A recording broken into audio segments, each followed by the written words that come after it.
Hello, my dear students. I am Prerna, your home science mentor. I welcome you all my YouTube channel Home Science Junction. और चलिए student, आज की class में आप लोगों के लिए मैं लेकर आई हूँ DSSB जो आप लोगों का 2018 वाला क्वेश्चन पेपर है, उसका थर्ड पार्ट आप लोगों के लिए आज मैं लेकर आई हूँ स्टूडेंट्स। एंड आज आप लोगों को मैं क्वेश्चन नंबर 148 से क्वेश्चंस कराना शुरू करूंगी।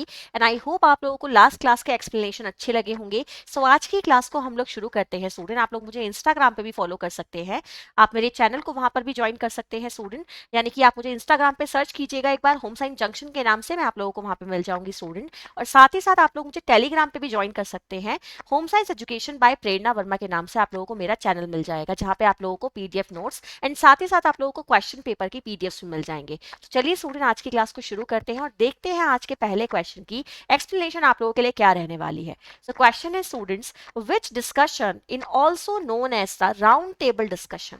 स्टूडेंट, ऐसा कौन सा डिस्कशन है जिसे राउंड टेबल डिस्कशन के नाम से भी जाना जाता है? ये आप लोगों का क्वेश्चन है।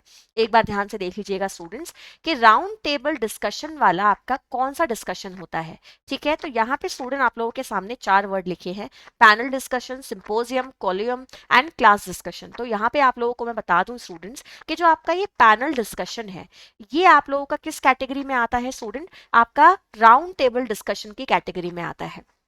ठीक है, ध्यान से देख लीजिएगा, जो आप लोगों का स्टूडेंट पैनल डिस्कशन है, ये राउंड टेबल डिस्कशन होता है एक तरीके का, जहां पे आप क्या करते हैं, लोगों के कुछ ग्रुप को एकत्रित करते हैं, यानी कि कुछ लोगों को आप इकट्ठा करते हैं स्टूडेंट, वो आपस में किसी एक टॉपिक पे डिस्कशन करते हैं और उसके बाद क्या करते हैं स्टूडेंट, जो टॉपिक डिस्कस हो रहा होता है वो ऑडियंस के सामने डिस्कस हो रहा होता है। ये पैनल डिस्कशन होता है और यही आपके इस क्वेश्चन का सही उत्तर बनेगा। ठीक है, सेकेंड है सिंपोजियम। सो सिंपोजियम में क्या किया जाता है स्टूडेंट? सिंपोजियम में हम क्या करते हैं, आदान प्रदान करते हैं। ठीक है, आदान प्रदान किया जाता है स्टूडेंट। किन चीजों का आदान प्रदान किया जाता है? आइडियाज का। ठीक है ना, ये ध्यान रखिएगा। दूसरा है क्लास डिस्कशन। ये लोग आप जानते ही हो कि क्लास डिस्कशन क्लासरूम में होता है, स्टूडेंट्स और टीचर्स के बीच में होता है। एंड आप लोगों का जो ये लास्ट ऑप्शन यहाँ पे मेंशन है स्टूडेंट, ये वर्ड किसके लिए यूज किया जाता है? किसी भी शैक्षिक, ठीक है ना, जो आप लोगों का शैक्षिक क्या होता है स्टूडेंट? कोई भी अगर हम बात करते हैं तो आपका जो कॉन्फ्रेंस होती है, ठीक है, ध्यान से देख लीजिएगा स्टूडेंट, किसी भी तरीके की जो आप लोगों की क्या होती है, एक शैक्षिक कॉन्फ्रेंस, मैं लिख देती हूं यहाँ पे। ठीक है, जो आप लोगों की कोई भी शैक्षिक कॉन्फ्रेंस होती है स्टूडेंट, यानी कि एकेडमिक कॉन्फ्रेंस होती है, या फिर आप लोगों का एकेडमिक क्या होता है स्टूडेंट, सेमिनार होता है। ठीक है, सो एकेडमिक सेमिनार और एकेडमिक कॉन्फ्रेंस के लिए आपका ये शब्द इस्तेमाल किया जाता है। आइए नेक्स्ट क्वेश्चन देखते हैं। आप लोगों को पहले सेम क्वेश्चन में इंग्लिश में कराऊंगी, देन हिंदी में कराऊंगी। ठीक है, क्वेश्चन आपके सामने है, there exist a definite relationship between the market price of a goods and the quantity demands. This relationship called, आपका क्वेश्चन है student, there exists a definite relationship between the market price of a goods and the quantity demand. यानी कि जो आपका price है, price के साथ में जो आपके गुड्स हैं और आपकी जो क्वांटिटी डिमांड की जा रही है, ठीक है ना, उसका क्या रिलेशनशिप है, वो क्या कहलाता है। ठीक है, अच्छे से क्वेश्चन को देख लीजिएगा कि आपको रिलेशनशिप बतानी है, संबंध बताना है स्टूडेंट, किन चीजों के बीच में? मार्केट प्राइस के बीच में, गुड्स के बीच में, गुड्स मतलब सर्विसेज जो है आपकी, जो आपका उत्पाद है, एंड क्वांटिटी डिमांड, जो आपकी क्या की जा रही है, मांग की जा रही है, उसकी मात्रा की। ठीक है ना, कितनी मांग है आपके उस प्रोडक्ट की जिसका डिमांड आपकी बढ़ती जा रही है। आपका इसका रिलेशनशिप क्या कहलाएगा स्टूडेंट? डिमांड शेड्यूल कहलाता है। ध्यान से देख लीजिएगा, इस क्वेश्चन का आंसर बनेगा स्टूडेंट डिमांड शेड्यूल। तो आपका प्राइस ऑफ आपका गुड्स एंड आप लोगों का जो गुड्स की क्वांटिटी है, उसकी जो डिमांड है, वो डिमांड शेड्यूल से रिलेटेड होती है। अच्छे से समझ लीजिएगा स्टूडेंट। आपका सबसे पहले जो ये सप्लाई शेड्यूल यहाँ पे लिखा है स्टूडेंट, इसका मतलब होता है कि कितनी क्वांटिटी सप्लाई हो रही है किसी एक फिक्स प्राइस पे। ठीक है, आप लोगों का यहाँ पे डिमांड फंक्शन लिखा है स्टूडेंट। तो डिमांड फंक्शन का मतलब क्या होता है स्टूडेंट? डिमांड फंक्शन आपका बेसिकली कनेक्टेड होता है आपके, कि जो आपकी डिमांड की जा रही है वो कितने कार्यों की प्रतिपूर्ति कर रही है, कितने कंज्यूमर उसे यूज कर रहे हैं, उससे बेनिफिट ले रहे हैं, कौन सा प्रोडक्ट आपका कंज्यूमर जो है वो सिमिलर प्रोडक्ट को यूज कर रहे हैं, कितने कंज्यूमर ऐसे हैं जो मल्टीपल प्रोडक्ट को यूज कर रहे हैं। सो वो सारी चीजें आपकी यहाँ पे आ जाती हैं। ठीक है, सो ये आप लोगों का यहाँ पे क्वेश्चन का आंसर बनेगा। आइए नेक्स्ट क्वेश्चन देखते हैं स्टूडेंट, आप लोगों के सामने है। क्वेश्चन है, is a line that defines all those combination of goods between which the consumer is indifferent. आपको बताना है in a line that defines all those combination of goods with between with the consumer is indifferent। आपको बताना है कि combination of goods यानी कि ऐसे कौन कौन से उत्पाद हैं जो कि आपका कंज्यूमर यूज कर रहा है indifferent, जहां पे कंज्यूमर आपका क्या है स्टूडेंट, indifferent है, ठीक है ना, वो कंज्यूम आपका क्या कर रहा है, प्रोडक्ट को कंज्यूम कर रहा है। क्वेश्चन का आंसर क्या बनेगा स्टूडेंट आपका यहाँ पे ऑप्शन नंबर ए आप लोगों का स्टूडेंट इस क्वेश्चन का सही आंसर हो जाएगा। यानी कि अगर आप क्वेश्चन को अच्छे से समझेंगे तो क्वेश्चन का आंसर क्या बनेगा स्टूडेंट, क्वेश्चन का आंसर बनेगा आप लोगों का ऑप्शन नंबर ए, यानी कि इन डिफरेंस कर्व आप लोगों का यहाँ पर सही आंसर हो जाएगा। एक है आप लोगों का कॉस्ट कर्व, कॉस्ट कर्व बताता है कि भाई टोटल प्रोडक्ट में कितनी कॉस्टिंग लगी है तैयार करने में, जितने भी आपके मान लीजिए प्रोडक्शन हाउस में प्रोडक्ट्स बन रहे हैं कितने आप लोगों की कॉस्टिंग लगी है। डिमांड कर्व बताता है कि भाई कितनी डिमांड है किसी चीज की, एंड सप्लाई कर्व बताता है कि आपने एक डिसाइडेड टाइम पीरियड में कितनी चीजें सप्लाई की हैं। इंडिफरेंस कर्व बताता है कि आप लोगों के जो defines all those combination of goods between which the consumer is indifferent, ठीक है ना। क्वेश्चन का आंसर बनेगा ऑप्शन नंबर ए। चलिए नेक्स्ट क्वेश्चन देखते हैं, आप लोगों के सामने है। क्वेश्चन है student the full form of RTS. आपको बताना है कि जो आरटीएस है स्टूडेंट इसकी फुल फॉर्म क्या होती है। एक बार ध्यान से देख लीजिएगा, जो आरटीएस है स्टूडेंट इसकी फुल फॉर्म होती है रेट ऑफ टेक्निकल सब्स्टिट्यूशन। ध्यान से देख लीजिएगा, इसका आपको सही आंसर मिलेगा रेट ऑफ टेक्निकल सब्स्टिट्यूशन। ये भी स्टूडेंट आप लोगों का इकोनॉमिक्स का ही क्वेश्चन है। अगर मैं आपको बताऊं तो ये वाला क्वेश्चन, इससे प्रीवियस क्वेश्चन और उससे पिछला वाला क्वेश्चन, यानी कि 49, 50 एंड 51, ये तीनों क्वेश्चन स्टूडेंट आप लोगों के इकोनॉमिक्स के क्वेश्चन है, ठीक है। सो ये क्या मतलब है इस चीज का, रेट ऑफ टेक्निकल सब्स्टिट्यूशन का मतलब क्या है स्टूडेंट, जब आप किसी एक कारक को क्या कर देते हो स्टूडेंट, कम कर देते हो, किसी एक फैक्टर को आप कम कर देते हैं और उसकी जगह पे स्टूडेंट आप किसी दूसरे फैक्टर के प्रोडक्शन को इंक्रीज कर देते हैं जिससे कि एक स्टैंडर्ड मेंटेन रहे, एक लेवल मेंटेन रहे, उसको क्या कहा जाता है, रेट ऑफ टेक्निकल सब्स्टिट्यूशन कहा जाता है, ठीक है। आगे नेक्स्ट क्वेश्चन देखिएगा, which one of the following is not among the first writer of sociology. आपको बताना है इनमें से कौन स्टूडेंट ऐसे हैं जो समाजशास्त्र के प्रथम लेखक में नहीं आते हैं, यानी कि फर्स्ट ऑथर आपके, फर्स्ट राइटर आपके नहीं है सोशियोलॉजी के। सो नॉट वाला ऑप्शन आप लोगों को सेलेक्ट करना है, which of the following is not among the first writer of sociology. Question का आंसर क्या बनेगा स्टूडेंट आपका डॉन मार्टिनडेल, ये आप लोगों का यहाँ पे सही आंसर हो जाएगा, ठीक है। आगे नेक्स्ट क्वेश्चन देखते हैं स्टूडेंट, पहले क्वेश्चन को हिंदी में देख लेते हैं, इन सारे सेम क्वेश्चंस को एक बार ध्यान से देखिएगा। किस चर्चा को गोल मेज चर्चा के नाम से भी जाना जाता है स्टूडेंट, सो पैनल डिस्कशन को जानते हैं। नेक्स्ट क्वेश्चन है आप लोगों का, एक वस्तु के बाजार मूल्य और मांग की मात्रा में एक निश्चित संबंध जो होता है, यह संबंध क्या कहलाता है स्टूडेंट, यह संबंध मांग सारणी कहलाता है, ठीक है। नेक्स्ट क्वेश्चन ध्यान से देखिएगा, एक रेखा है जो वस्तुओं के उन सभी संयोजनों को परिभाषित करती है जिनके बीच उपभोक्ता निष्पक्ष होता है, ठीक है। सो क्वेश्चन का आंसर क्या बनेगा स्टूडेंट आप लोगों का, निष्पक्षता वर्ग आप लोगों का यहाँ पे सही आंसर बन जाएगा, ठीक है। इस क्वेश्चन का सही आंसर क्या जाएगा स्टूडेंट, निष्पक्षता वक्र आप लोगों का यहाँ पर सही आंसर हो जाएगा, ठीक। आगे नेक्स्ट क्वेश्चन देखते हैं, ध्यान से देखिएगा। क्वेश्चन है आरटीएस का विस्तार रूप बताइएगा। सो क्वेश्चन का सही आंसर क्या जाएगा student, rate of technical substitution, ये आप लोगों का यहाँ पर सही आंसर हो जाएगा, ठीक है। नेक्स्ट क्वेश्चन है, निम्नलिखित में से कौन समाजशास्त्र के आरंभिक लेखकों में से नहीं है। So option number B student यहाँ पे आप लोगों का सही आंसर हो जाएगा। तो चलिए स्टूडेंट्स नेक्स्ट क्वेश्चन आप लोगों के सामने है, the book principles of sociology published in 1877 was written by. आपको बताना है कि जो आपकी पुस्तक है जो कि 1877 में पब्लिश हुई है, प्रकाशित हुई है, जिसका नाम है प्रिंसिपल ऑफ सोशियोलॉजी, आपको बताना है स्टूडेंट ये किताब किसके द्वारा लिखी गई है। तो स्टूडेंट इस किताब के ऑथर कौन है आपके, हर्बर्ट स्पेंसर की स्टूडेंट ये किताब है, ठीक है।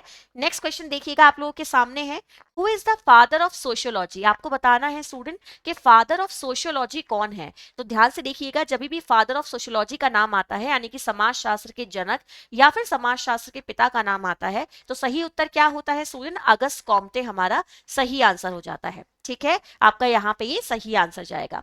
आइए नेक्स्ट क्वेश्चन देखते हैं, आप लोगों के सामने है, इस totality of learn behaviour in which a child personality is nurtured and developed, ठीक है। आपको वो बताना है इनमें से कौन सी वो स्टूडेंट सिचुएशन है, परिस्थिति है जिसमें स्टूडेंट बच्चा सीखता है, उसकी पर्सनैलिटी क्या होती है, डेवलप होती है अच्छे से। सो क्वेश्चन का आंसर क्या बनेगा स्टूडेंट यहाँ पे आप लोगों का, कल्चर, ये हमारा यहाँ पे सही आंसर हो जाएगा। जो हमारी पर्सनैलिटी बनती है स्टूडेंट, वो हमारे काफी हद तक कल्चर पे डिपेंड करती है, कि जैसे हमारी संस्कृति रही होती है, जैसे हमारे परिवार के कस्टम हैं, ट्रेंड्स हैं, रेगुलेशंस हैं, रूल्स हैं, आपके रिलीजन है, उन सब चीजों से प्रभावित होती है। ठीक है, नेक्स्ट क्वेश्चन देखिएगा, which one of the cultural pattern is not found of Indian culture? इनमें से कौन सा स्टूडेंट ऐसा कल्चर है जो कि भारतीय कल्चर में या भारतीय संस्कृति में नहीं देखा जाता? गांधीज्म है आप लोगों का स्टूडेंट, आप लोगों का कैपिटलिज्म है, जॉइंट फैमिलीज है, एंड एग्रीकल्चर है। सो बताइए स्टूडेंट, क्वेश्चन का आंसर यहाँ पे क्या होगा? क्वेश्चन का आंसर जाएगा स्टूडेंट कैपिटलिज्म। ये आप लोगों का यहाँ पर सही आंसर हो जाएगा, यानी कि पूंजीवाद आप लोगों का यहाँ पर सही आंसर हो जाएगा। नेक्स्ट क्वेश्चन देखिए स्टूडेंट, आप लोगों के सामने है, night blindness is due to the deficiency of. आपको बताना है कि भाई जो आपकी नाइट ब्लाइंडनेस, जो आपकी बीमारी है स्टूडेंट, ये किसकी कमी की वजह से होती है? सो क्वेश्चन का आंसर क्या बनेगा स्टूडेंट? आपका विटामिन ए यहाँ पे आंसर हो जाएगा, यानी कि जो रतौंधी बीमारी है स्टूडेंट, वो आपको विटामिन ए की कमी से होती है। एंड मैं हमेशा कहती हूँ कि DSSB का मोस्ट फेवरेट जो आपका टॉपिक है वो आपका न्यूट्रिएंट डेफिशिएंसी है। इसको तो एग्जाम में छोड़ना ही मत, अच्छे से पढ़ के जाना। ठीक है, is used as an adulterant in sugar. आपको बताना है कि इनमें से आप चीनी में मिलावटी पदार्थ के तौर पे किस चीज का इस्तेमाल करते हैं? सो क्वेश्चन का आंसर क्या बनेगा स्टूडेंट? हम चॉक पाउडर का इस्तेमाल करते हैं मिलावटी पदार्थ के रूप में, किसमें स्टूडेंट? शुगर में। ठीक है, आगे नेक्स्ट क्वेश्चन देखिएगा। क्वेश्चन आप लोगों के सामने हिंदी में है। अब 1877 में प्रकाशित पुस्तक प्रिंसिपल ऑफ सोशियोलॉजी द्वारा लिखी गई थी, हर्बर्ट स्पेंसर के द्वारा लिखी गई थी, है ना? जस्ट अभी मैंने आपको आंसर बताया है। नेक्स्ट क्वेश्चन है स्टूडेंट, समाजशास्त्र का पिता कौन है? समाजशास्त्र के पिता है स्टूडेंट अगस्त कॉम्टे। ध्यान से देख लीजिएगा।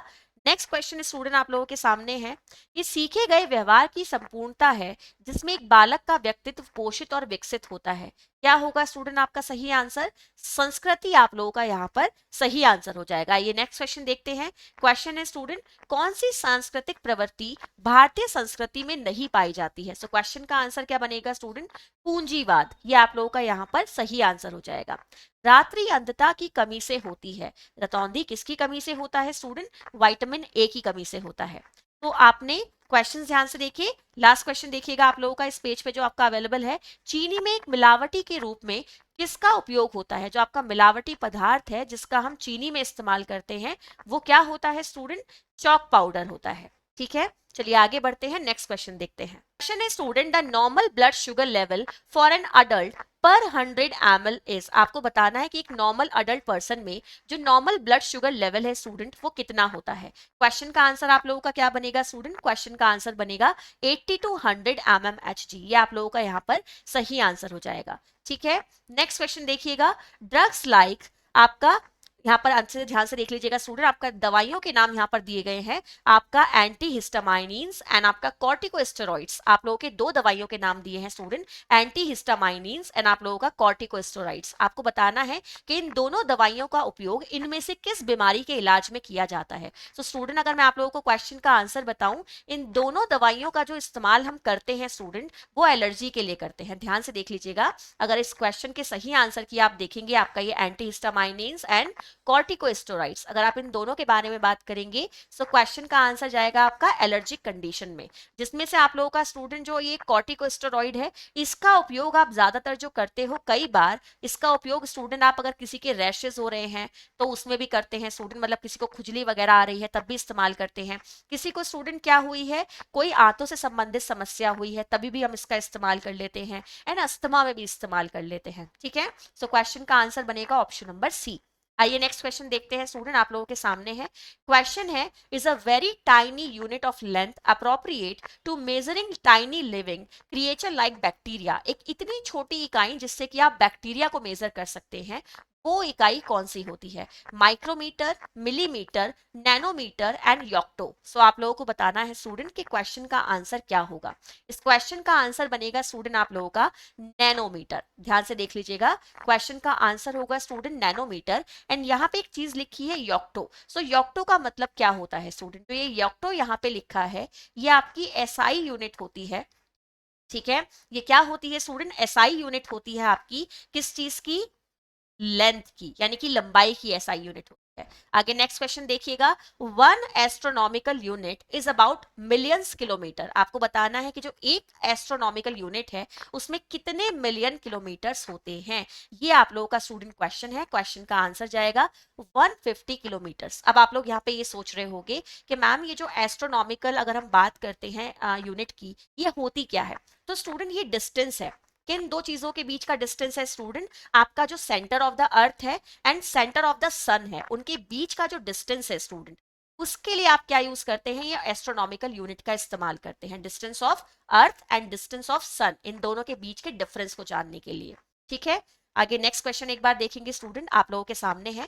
क्वेश्चन है, is the best language to describe relationship between variables. आपको बताना है कि अगर हमें दो चरों के बीच में, चर पता है ना क्या होते हैं, चर वो होते हैं स्टूडेंट जो बदलते रहते हैं, जो वेरी करते हैं, कांस्टेंट नहीं रहते, ये स्थिर नहीं रहते, ये क्या होते हैं स्टूडेंट, बदलते रहते हैं। तो आपको बताना है कि इनमें से जो दो चरों के बीच में एक संबंध को बहुत अच्छे से दर्शाए वो क्या हो सकता है, algebra, mathematics, physics and graph. So question का आंसर क्या बनेगा स्टूडेंट, ग्राफ आप लोगों का यहाँ पर सही आंसर हो जाएगा। मान लीजिए मैं कह रही हूँ कि किसी एक विद्यालय में जो लड़कियां हैं उनकी संख्या ज्यादा है और लड़कों की संख्या जो है वो कम है, तो अगर मैं कैसे दर्शा सकती हूँ स्टूडेंट, मैं यहाँ पे ग्राफ के थ्रू अगर बताऊंगी कि जो उम्र है स्टूडेंट लड़कियों की, मुझे यहाँ पे देखने के लिए मिला है कि जो 60 साल वाली जो आपकी लेडीज हैं वो आपकी ये वाली हैं एंड 40 वाली ये वाली हैं। तो दो उम्र हो गई आप लोगों की, दो वेरिएबल हो गए, दो लोग हो गए अलग अलग, एंड मुझे इस ग्राफ से आसानी से पता चल गया कि दोनों में क्या रिलेशनशिप है, दोनों आपके कितने कम या कितने ज्यादा है। सो क्वेश्चन का आंसर बनेगा स्टूडेंट ग्राफ। नेक्स्ट क्वेश्चन देखिएगा, the first step in designing a good experiment is to clearly state the. आपको बताना है the first step in designing a good experiment is to clearly state the. आपको बताना है कि अगर आप क्या कर रहे हो भाई, आपका पहला चरण कौन सा होगा अगर आप किसी भी तरीके का कोई एक्सपेरिमेंट तैयार कर रहे हैं, उसका डिजाइन तैयार कर रहे हैं और वो गुड एक्सपेरिमेंट है। तो क्वेश्चन का आंसर क्या बनेगा स्टूडेंट, यहाँ पे हाइपोथेसिस आप लोगों का सही आंसर हो जाएगा। प्रोसीजर बाद में आएगा, वेरिएबल्स बाद में आएंगे, डेटा बाद में आएगा, सबसे पहले परिकल्पना का निर्माण होगा। अगर यहाँ पे ऑप्शन में आपके क्या लिखा होता, आइडेंटिफाई द प्रॉब्लम लिखा होता, यानी कि समस्या का चयन लिखा होता, तो वो आप लोगों का पहला पॉइंट हो जाता। बट अगर वो नहीं है तो हम जो अपने माइंड में क्या करते हैं, प्री कंसीव आंसर बनाते हैं स्टूडेंट, एक काल्पनिक कथन तैयार करते हैं कि भाई मेरा परिणाम ये हो सकता है या जो मेरा डिजाइन है वो ऐसा बन सकता है। सो वो आप लोगों की हाइपोथेसिस। ठीक है, आगे नेक्स्ट क्वेश्चन देखते हैं स्टूडेंट। अब सेम क्वेश्चंस को हम लोग हिंदी में करेंगे, क्वेश्चन अच्छे से देख लीजिएगा। क्वेश्चन है स्टूडेंट आप लोगों के सामने, एक वयस्क का सामान्य रक्त शर्करा का स्तर प्रति 100 मिलीलीटर में कितना होता है। सो स्टूडेंट क्वेश्चन का आंसर क्या बन जाएगा, 80 से 100 आप लोगों का यहाँ पे सही आंसर हो जाएगा। नेक्स्ट क्वेश्चन है, एंटीहिस्टामिन्स एंड कॉर्टिकोस्टेरॉइड जैसी औषधियां के उपचार के लिए दी जाती हैं, किसके उपचार के लिए दी जाती हैं स्टूडेंट, एलर्जीज के उपचार के लिए दी जाती हैं। नेक्स्ट क्वेश्चन देखिए आप लोगों के सामने है।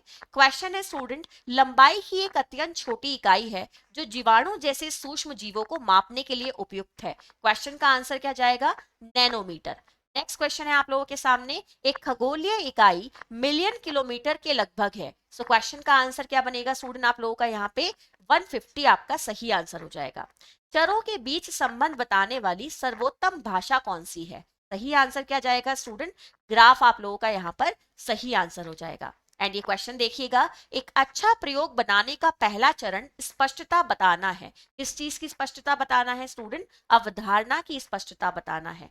तो आगे बढ़ते हैं, क्वेश्चन ध्यान से देखिएगा student, the freezing point of water on a Fahrenheit scale. आपको बताना है स्टूडेंट, जो फॉरेनहाइट स्केल होता है आप लोगों का, उस पे जो पानी के जमने का आपका क्या है, जो आपका तापमान है वो यहाँ पे कितना रहने वाला है।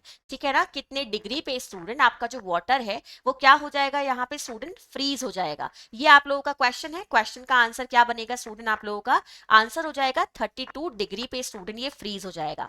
ठीक है, नेक्स्ट क्वेश्चन देखिएगा, thermal energy is often measured in. आपको बताना है कि जो थर्मल एनर्जी है स्टूडेंट, हम उसको जो मेजर करते हैं वो किस चीज में करते हैं स्टूडेंट, आपका मेगा जूल में करते हैं। ध्यान से देख लीजिएगा, क्वेश्चन का आंसर क्या बनेगा स्टूडेंट, मेगा जूल हमारा यहाँ पे सही आंसर हो जाएगा। हम थर्मल एनर्जी को मेगा जूल में मेजर करते हैं। ठीक है, नेक्स्ट क्वेश्चन देखिए स्टूडेंट, आप लोगों के सामने है।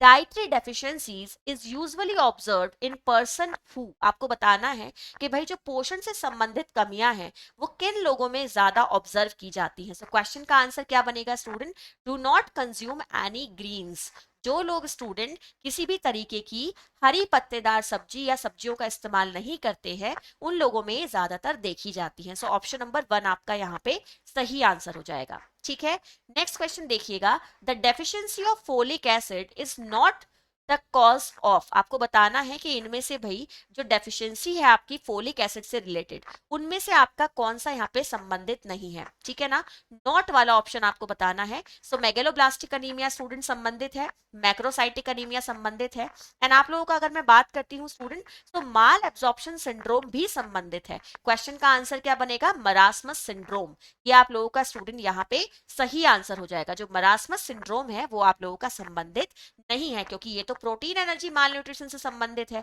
तो इसका मतलब ये ऊर्जा और प्रोटीन से संबंधित है। आइए आगे क्वेश्चंस को हिंदी में देखते हैं। पहले क्वेश्चंस को एक बार आगे के क्वेश्चंस को भी चेक कर लीजिएगा स्टूडेंट।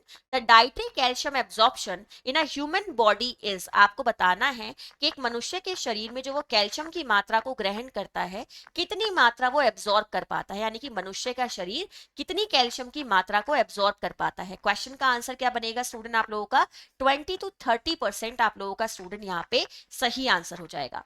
नेक्स्ट क्वेश्चन देखिए आप लोगों के सामने है, is a major component of pigment haemoglobin in red blood cells, आपको बताना है कि जो आपका हीमोग्लोबिन होता है स्टूडेंट, जो कि एक रेड ब्लड सेल्स का बहुत इंपॉर्टेंट पिगमेंट है, उसका मेजर कंपोनेंट स्टूडेंट यहाँ पे कौन सा होगा। सो क्वेश्चन का आंसर क्या जाएगा स्टूडेंट, आप लोगों का पोटेशियम आप लोगों का यहाँ पे स्टूडेंट सही आंसर हो जाएगा, ये उसका मेजर कंपोनेंट होता है। चलिए स्टूडेंट्स एक बार क्वेश्चंस को देखते हैं हिंदी में। एक फॉरेनहाइट पैमाने पर जल का जो हिमांक है वो कितना होता है स्टूडेंट्स, ये आप लोगों का क्वेश्चन है। सो क्वेश्चन का आंसर क्या बनेगा, 32 डिग्री बनेगा। ऊष्मीय ऊर्जा अक्सर में मापी जाती है, सो मेगा जूल में मापी जाती है स्टूडेंट्स।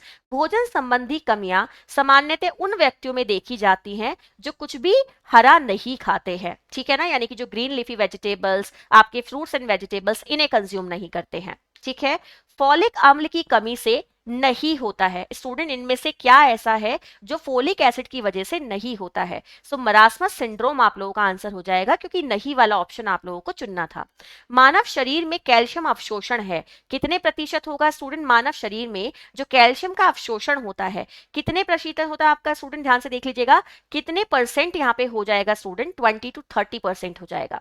नेक्स्ट क्वेश्चन आप लोगों के सामने है, लाल रक्त कणिकाओं में हीमोग्लोबिन का जो वर्ग है उसका एक मुख्य घटक यहाँ पे कौन सा होता है स्टूडेंट। सो क्वेश्चन का आंसर जाएगा ऑप्शन नंबर सी। तो ये थे स्टूडेंट आज की क्लास के हमारे कुछ इंपॉर्टेंट क्वेश्चंस जो कि हम लोगों ने यहाँ पे सॉल्व किए हैं। आई होप आपको ये क्लास अच्छी लगी होगी, एंड इस क्लास में जो चीजें मैंने आप लोगों को बताई हैं डेफिनेटली आप लोगों के काम आएंगी। अच्छी लगी है तो लाइक शेयर कर दीजिएगा, एंड रेगुलर मेरे साथ जुड़ना मत भूलिएगा मेरी क्लासेस में। साथ ही साथ बेल आइकन को प्रेस कर लीजिएगा स्टूडेंट, कि जो भी मेरी अपकमिंग क्लासेस के नोटिफिकेशन रहे वो आप लोगों को टाइमली मिलते रहे। सो बाय स्टूडेंट्स, टेक केयर, फिर से मिलेंगे आपके इस क्वेश्चन पेपर के नेक्स्ट पार्ट के साथ, जहां पे स्टूडेंट हम लोग क्वेश्चन नंबर 71 से अपने क्वेश्चंस को सॉल्व करना शुरू करेंगे। सो बाय स्टूडेंट्स, टेक केयर।